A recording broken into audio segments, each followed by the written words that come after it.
எங்கடா போகிறீங்க எல்லாம் எங்கே தாண்டா போகிறீங்க அப்படின்னு பார்த்தா நாங்கள் போகிற இடம் தாங்க பாதி பேருக்கு மேலே அங்கே போகிறாங்க. ஒரே கூட்டம்னா கூட்டம், அவ்வளோ பெரிய கூட்டங்க.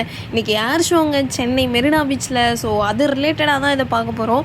கூட்டம் சும்மா தாறுமாறாக இருந்தது. டிராஃபிக்லேருந்து ட்ரெயினில் இருந்து சும்மா வேறு லெவலில் இருந்தது. நீங்களே பாருங்களேன் எவ்வளோ கூட்டம்னு. அப்போதைக்கு என்னோட மைண்ட் வாய்ஸ் என்னன்னா இதை கேளுங்களேன். பேசாம தூங்கி இருக்கலாம், நானே வந்து மாட்டிக்கிட்டனே.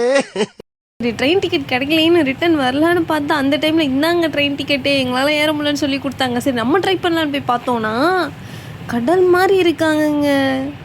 சான்ஸ் இல்ல இல்ல சான்ஸ் இல்ல நம்ம சென்னை போல வர ஊரே இல்ல.